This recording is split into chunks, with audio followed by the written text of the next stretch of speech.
we go. We are both recording. All right. Once again, this is Hot Topics, May 21st. The fortune is in the follow-up. Cliche, yes, but so true. I am Dr. Victoria Boyd, the founder of System Summit and founder of the Philanthropreneur Foundation. And it is my pleasure to welcome Stan Shields today, who's going to be our facilitator, and our other techie team member, Kimya Scott, the marketing sparkler. But we are going to get right into the presentation. Know that after it's over, you can ask questions. And so I'm going to throw it right on over to Stan. Go ahead, take over the screen, and let's get into this hot topic. All right. Thank you very much. And I am going to, let's see if we can get this. Oops, I have to share differently this morning. So let me pick the right thing that I'm trying to share rather than just the screen. So let's do this and make sure. All right. Can you guys see my screen? Yes. Yes. Perfect. Let me put it in presentation mode. And There you we still go. see my screen? Yes. Yes. Okay. In honor of Dr. Boyd, she loves her red. So this presentation is a red presentation today. The fortune is in the follow-up. Cliche? Yes, but so true. All right, sales stats. 2% of people buy on the first touch, the first contact, but 80% of people buy somewhere between the 5th and the 20th touch. And if you've been around me for any length of time, you've probably heard me say that before. So if that is true, how do you get 5 to 20 touches in without being totally annoying, right? Now, how do we stay in touch? Well, it depends on the situation. Networking is one of those activities that, in fact, I think all of us that are on this call so far, we all are networkers. We're out there networking. Well, there's also the potential that when we're networking, we're going to run into somebody that is going to become a sales prospect, but they may not. I classify people. As I go through these meetings and I talk to people, I'm trying to determine one of 4 things before we end that conversation. I'm trying to figure out which bucket am I going to put this person in. And so number 1, I'm looking to say, all right, does this person look like they are a potential customer? Can they use what it is that I have to offer? Not whether or not I want to try and sell it to them, but can they use? Are they legitimately a prospect for whatever it is that I have to offer? The next thing I'm looking for is, well, can I use what they have to offer? Are they potentially a vendor for me? And if so, then that's the bucket that they go in. And people might go into different buckets, but I'm usually trying to just classify and figure it out. Third one for me is are they a power partner? Is this somebody that I may be able to now collaborate with, and we create something that we can then sell to other people, or we'd be able to create something? The 4th category for me is resource. Is this person then going to be someone that is a resource that I can then refer other people to, or at some point I may call on them and so forth? This 4th category is really my kind of the catch-all category for me. It's like, if this is where they go, if they don't fit in either of those other 3 categories. And so if they're a resource partner for me, then if you think about it for just a second, the customer is going to have a different approach. I'm going to have a different strategy for networking, following up, trying to interact with this person that's this potential customer. That's going to be different from what it will be if I think that they are a vendor that I might use to purchase their products and services. And then it's going to be different if I see that they might be a power partner. So there's different strategies. Let's talk about networking first. Now, networking these days, there are many networking opportunities out there. We're now starting to get back into the face-to-face networking. And then, of course, we've got Blitzer and we've got Zoom, and there's a number of other online platforms that people are using for their networking, but we're starting to get back into things. So what are some of the strategies of following up and with our networking? One, regularly attend the same meeting. Now, I hear people say all the time, I don't want to go to that meeting. It's the same old people. Exactly.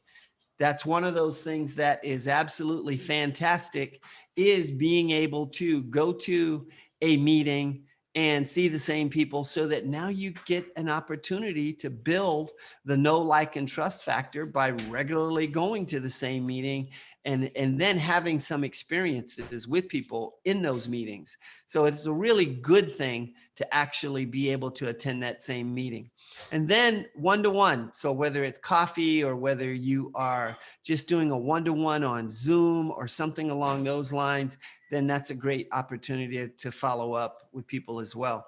I like to invite people to events. If I have an event that's coming up, I like to invite people to an event on the Blitzer platform specifically, actually Blitzer and Zoom.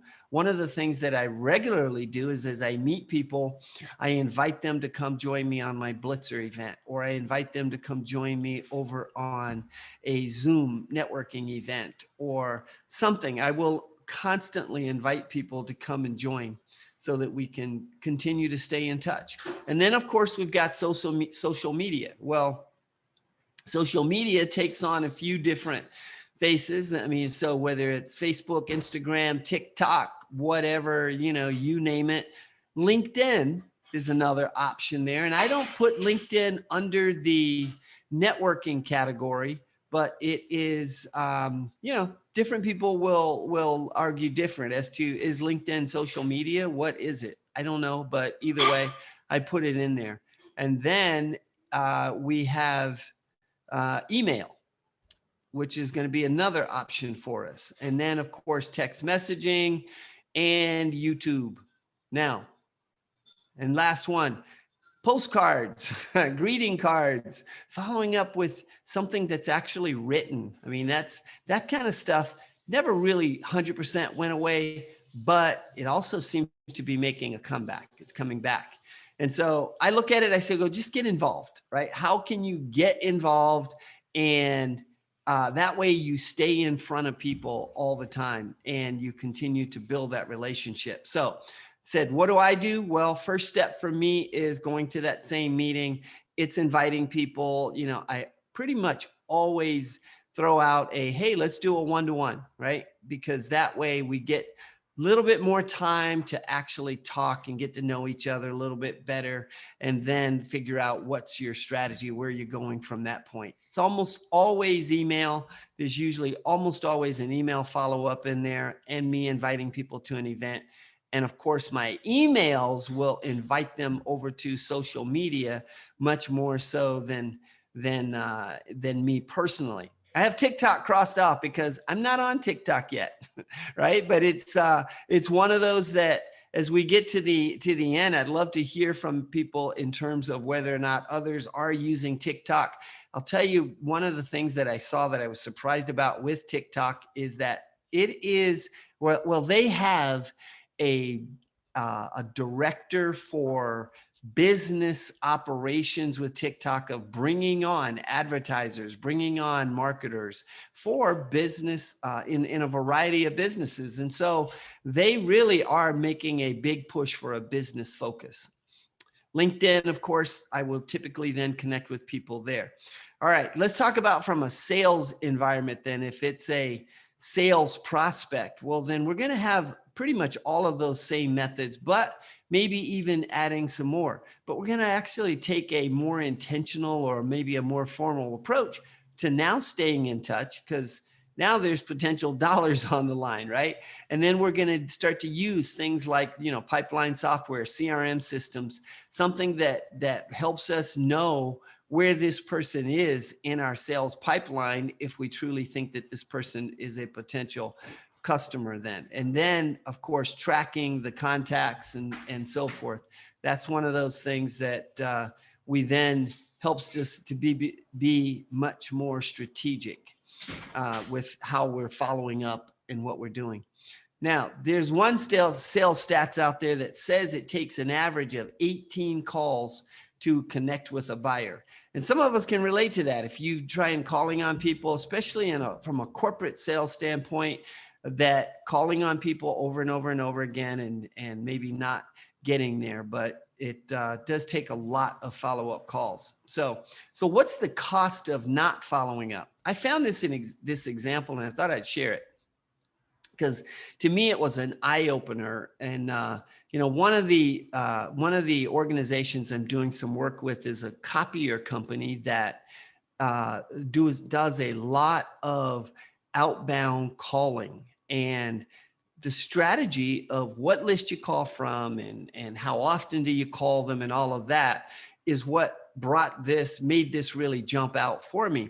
So I'm going to share this sample with you, this idea with you. They're talking about here the number of prospects or attempts that you have in any given area. It could be whether you're walking into businesses or whether you are calling on them on the phone or whatever, but 500 attempts or 500 contacts there with a contact rate of 33%, a lead rate of 20%, and a closing rate of 20%. And so the total number of prospects in this territory is 500. However, this salesperson is one of those salespeople that fits into the category of 48% of salespeople never follow up. That's one of those stats out there. And you've probably experienced it. You've probably had someone that you've said, hey, yeah, you know what? I am interested in that. Would you send me some info? And you never got the info. You never heard from the person, right? Now that one's really weird, but it does happen. And so 48% never follow up. So let's look at this. 500 attempts at 33% contact rate means that this person would have 165 conversations out of those 500 attempts. And out of those 165 conversations times a 20% lead rate means that they would generate 33 leads. These are people that have said, yeah, I might be interested. I'm somewhat interested. Tell me more. Out of those 33 leads, they have a closing rate of 20%. So they closed 6 sales out of that whole process right there. So 500 potential customers generated 6 sales. And that's never going to change if this person is in that 48% that just never follows up, that just didn't follow up, right? So what if though this company put a 75% goal, 75% saturation or market penetration with regard to this process? So if that's the goal, then they do a specific follow-up cadence with it, and they have to do a minimum of 4 passes through the database before they move on to something else. Now, I actually showed 5 passes through this database because I was kind of fascinated with it and I was nerdy like that with it. I wanted to nerd out on it a little bit, but I thought it was quite cool. So look at this, 500 attempts times the 33% rate. This is their first pass. They generated 165 conversations. And then the second pass of the other people that they had not already talked with left them with 335 people. So they went through this process again. So at a 33% contact rate, they had 110 conversations, and they did this 5 times. And so if we add up all of those conversations that they had in that process, we see that they had 416 conversations by going through it 5 times. That's a whole lot better than that original 165 that they had. And then a 20% lead rate out of that means, well, let's take 20% lead rate, which was like then 80 something, and then 20% closing rate means that now they've gone to 16 sales out of that process. And so instead of it being just 6 sales out of those 500 prospects, they've gotten 16 sales out of those 500 process. Changes the picture dramatically. So following up then makes a gigantic difference And so I thought this example was huge. That just gave me got me excited about it and gave me something to think about with that. 44% of sales reps give up after just one follow-up attempt. But 80% of sales require at least 5 follow-up attempts after the initial meeting. Now, our friend over here on the left is going to give us some follow-up tips. He says, you have to ask how to follow up and confirm what's the best way to follow up with people. Some people like to be followed up by email. Some people like it with text message. Some people like Facebook Messenger. I mean, I'm finding just we're all over the place these days with how we're communicating with so many different tools that it makes it a little bit crazy. Follow up sooner rather than later. Don't delay in that initial follow up. How often does it happen that somebody says, oh yeah, send me some more info on that. And then we wait, a day or two to send that info. That can hurt us sometimes. And sometimes we do that because we just forget, or we think that maybe they weren't really all that interested. However, one of those hard lessons for me is, even though they may not sound like they're all that interested, if they say, oh yeah, send me some info on that, then we should try and send that info right now. Send it right away. And then always have a specific reason to contact the prospect. So especially when we're talking about from a sales standpoint, nobody likes it if you just call up and you say, buy my stuff, buy my stuff, buy my stuff. They're saying, no, don't buy. I'm not buying your stuff. I'm not buying your stuff. Go away. Leave me alone. And always provide value. So it's a question of, what can I give them, show them, share with them? What can I do that's going to provide value in this follow-up, that now, if nothing else, even if it doesn't bring them to the point where they're ready to buy today, it hopefully plants a seed and makes them feel like, wow, this guy, every time he calls me or talks to me, he gives me something of value. End each conversation with a clearly defined next step. And this was great. Yesterday, I was in a follow-up conversation. We were on Zoom, and we agreed that we were going to talk in about a week or whatever. And she says, so how about if we just grab our calendars? I've got mine right here. Do you have your calendar? Let's schedule this date. And so we scheduled the date. We scheduled exactly, here's what we're going to follow up on and what we're going to talk about in that meeting. So it was very clearly defined next step. And I smiled and laughed, and I actually even commented on this because I said, that's perfect. That's usually what I try and do.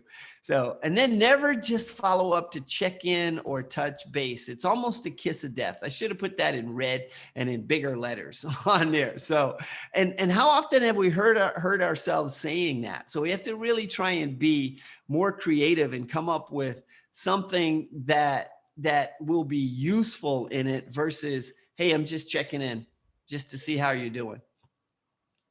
All right. How long to follow up? This is another one of those things I found that I loved. I thought it was pretty cool. You follow up until they die or they go out of business or they send you a cease and desist letter or they hire you. And I added, they unsubscribe, because everything is so digital these days, right? Everybody's on a subscribers list. So you follow up until they unsubscribe. This is one of my favorite quotes of all time. I actually had a card that had this on it that I used to carry around in my pocket. And I carried that card around in my pocket for like 2 or 3 years until it finally broke apart and I had to throw it away. And I've never been able to find another one like it. So I've been looking for that card, but I love this quote. Nothing in the world can take the place of persistence. Talent will not. Nothing is more common than unsuccessful men with talent.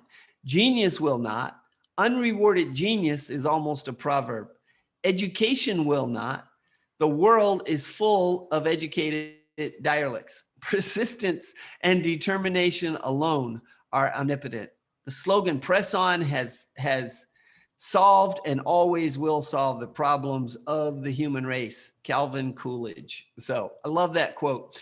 All right, that's it. The fortune is in the follow-up. Cliche, yes. but so true. And I want to thank you for joining us today and being a part of this hot topic. Now, make sure that you get registered for June's hot topic, which is, seriously, why aren't you doing webinars?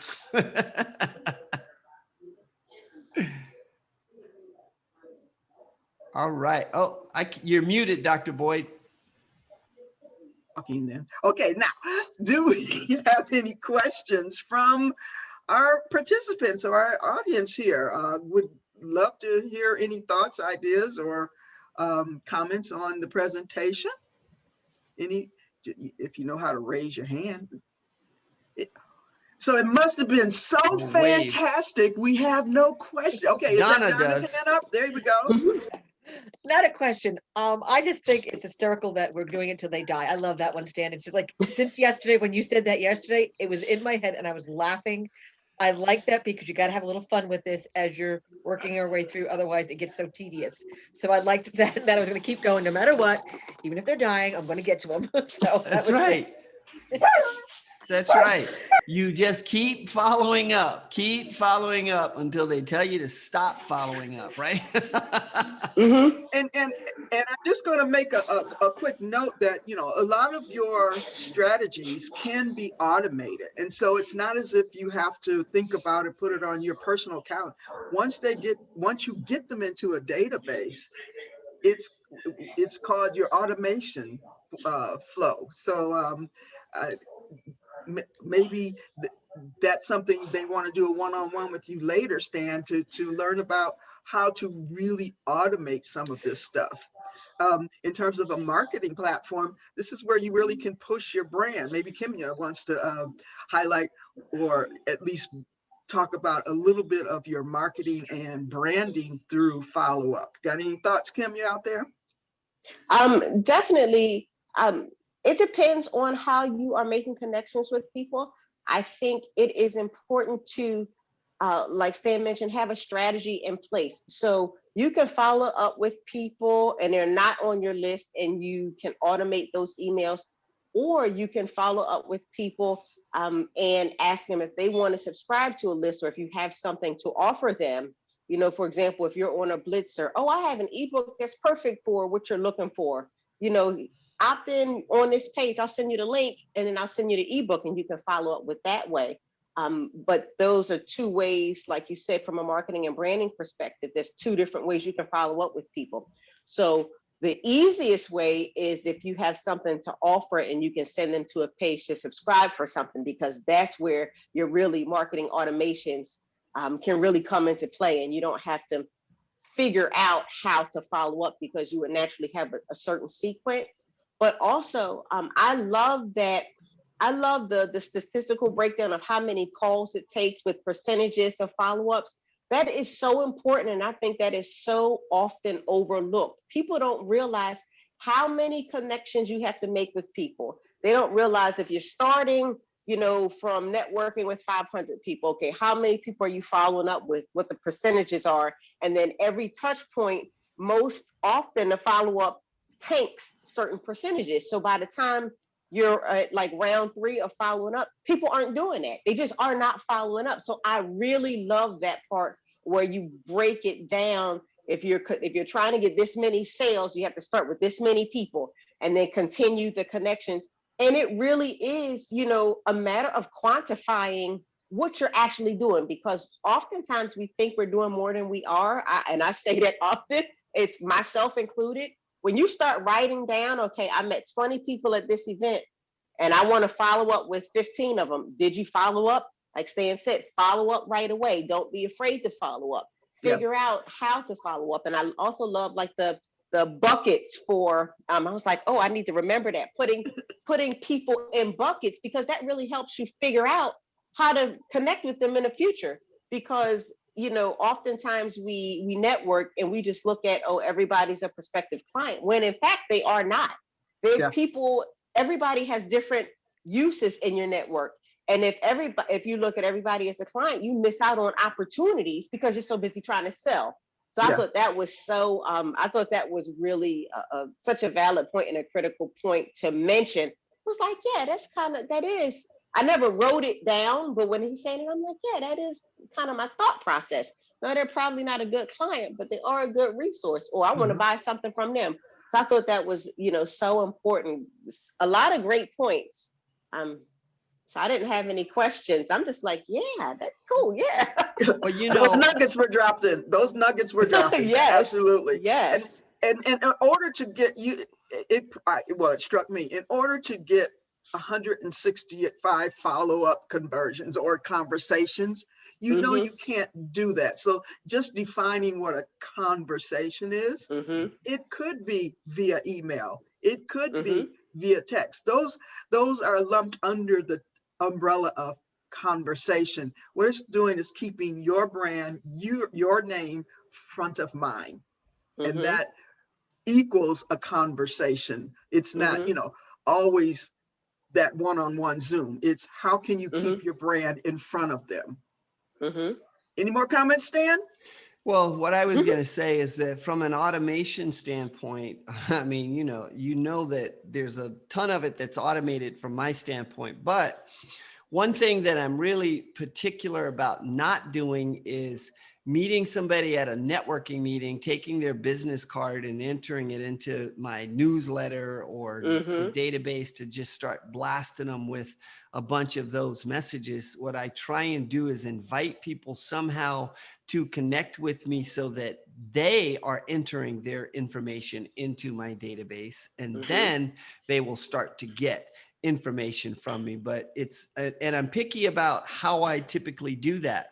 So somebody will schedule an appointment with me and they end up in my database, but they're not in the database where they get all the messages that go out. Occasionally I send something to them to let them be aware of something. These workshops I sent out as a special message to people that are in my CRM database, but they're not necessarily in the newsletter database. They're not in the networking contacts database, right? So there's different lists that I have in there. So when someone schedules an appointment with me, that puts them in my database, but then it also sends them an email that says, hey, connect with me on social media. So that now it is it's reaching out to them to get them to connect with me on that, right? And then I'm constantly inviting them to come to another event, and through those events I'm getting them to then sign up for something else, maybe, Mm-hmm. right? So integrating the automation and the personal,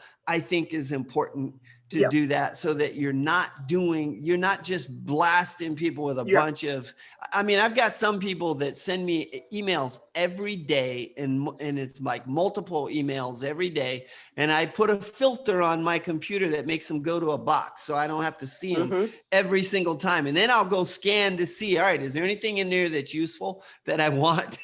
Yeah. Well, we Mm-hmm. can recommend that people go back and look at the replay of the 5 touch points of networking, because it really goes through how to make each connection you make important, engaged, and edify them, so they don't really feel off the bat that you're just putting them into a generic database. But also by going through those touch points, exactly what bucket to put them in almost from the beginning. And if you know that you're looking for classifications, where to put them, then Mm-hmm. to ask the right questions. You know how to conduct. Networking should not just be willy-nilly and blackjack dealer of your business cards. It should be strategic and thought driven, why you're doing it and what you want to accomplish. Okay, we have now reached our 30-minute benchmark that we set for these hot topics. If none of, or does anyone have another question? Yes, Don, there you I go. know, just one. And I know it's probably a dumb question. I'm not a techie person. What does CRM stand for? Oh, sorry. Customer Relations Management. It's usually a platform or software. For example, ActiveCampaign, MailChimp can be set up that way, but it's where you store all of your contacts, customer relationship management software, CRM, and it gives you tools, all of the things Stan was talking about, sending emails, automation, it gives you the tools to do that. Thank you. Yeah, MailChimp says they are a CRM, but I take that very loosely. It's not Well, they just that added some more great. features. They just literally sent out Okay. an email yesterday with some more Oh, features that okay. they have added. Um, I use MailChimp and ActiveCampaign, as you know, but yeah, it's the platform or software you use to manage your customers. Manage your relationships. Yep. Any Mhm. other questions? Yes, Sarah? Sarah? Yes, one of the slides mentioned about following up and saying, I'm just checking in. Mm-hmm. How do you typically use that? So He it said says not to not use to. that, right? Yeah. Because that's kind of the kiss of death. I mean, if you think about it, here's what that is. When we call and we say, hi, I'm just checking in just to see how you're doing, it's because we don't really know what else to say to them, right? And we really haven't created a strategy around reaching out to this person. So if this is a sales prospect, then I don't want to call and say, I'm just checking in. So now I'll give you an example. I'm doing some outbound calls for a copier company. And when I call on those prospects, I'm calling people that we know that they have the kind of copier machine that we want to sell to them. We know that it's at least 3 years old, and we know that typically many of these people are leasing, and they are at a point where now is a great time to buy out that lease, put them in a brand new machine that is going to be faster, cheaper to operate, blah, blah, blah. So my line when I call them might be something along the lines of, hey, I'm just checking on that Konica that you got about 3 or 4 years ago, and just seeing, are you ready to upgrade with it yet? Is it time to reduce your expenses on the maintenance? There's some better machines out there right now that they're much faster, they're more efficient to operate, and they will save you money on the leases. Are you just in love with those other guys? We want to earn your business, right? And so it's saying something else other than, I'm just checking in. If I call and say, hey, I'm Stan with Automated Business Products. We're just checking in to see how you're doing with your copier machine. Oh yeah, we're doing great. Thank you. Yes. Right. So if I can call and pose a question, if I can call and give them an idea, maybe it's somebody that, I'm working with and there's an article, maybe there's a blog post. Sarah, do you do blogging? No? Okay. But you do workshops. You've got workshops. And so Yes, I do workshops, I do articles and newsletters. okay, so maybe it's one of those things you call, say, hey, you know what? It's been a while since we've talked, and I'm just, so I'm following up with you because, the last time we talked, and this is where a CRM makes a huge difference, because the last time we talked, you had blah, blah, blah, blah, blah going on in your world, right? And I just created a blog post or a workshop that might be of interest to you, right? And so the CRM is so critical, and most small businesses just don't use it the way that it truly is designed. And that is this guy that I'm doing these, the copier things. He's the guy that taught me all about databases. Literally, when I went to work with him, we had a database, and he said, here's 1,000 people that are in your contacts list. I want you to call people, work on them. But here are the notes from the last time somebody called these people, right? So literally when I'm calling, I look at the notes and I can see what the last conversation was, who it was with, and then what happened in there. So then when I call, I'm referencing something that already happened in the past, and they're going, man, you guys are good. And if it was me that called them before, then I call them and say, hey, last time we talked, this is what you had going on. And they're like, what a great memory. My memory's not that good. I don't tell them that, but my memory's not that good. That's what a CRM truly does for you. So when you can actually have a tool like that and just keep some little brief notes of the conversation, now when you call, you have much more of a reason to call, and you have something that you can talk about with them. Yeah, and there's many That makes sense? CRM platforms out there, Salesforce, I mean, yeah, all of them will do. You need to explore and research what you need and which fits your format best. So I am going to wrap Yeah, I this mean, up. Go ahead, Sam. Don't wrap it up just yet. Let me make this right here. That with this regard to a CRM, I mean, that's really kind of my specialty. So if you really want to get more questions about CRM, make sure you schedule some time with me and let's talk. But here's the thing. If you're in an industry, some industries are very powerful and have created some very powerful CRMs for your industry, right? And then others just haven't done it because it just wasn't as important for them. And so the thing that I always tell people is, look, if you are looking for that kind of a tool, first research for your industry to see what CRMs have been created in your industry. The martial arts industry that I came from, we had a ton of fantastic CRMs specifically designed for martial arts businesses. Real estate has tons, really good CRM systems, insurance, all of those. But, you know, right now, to me, one of the ones that's the best that I like the most is Active Campaign.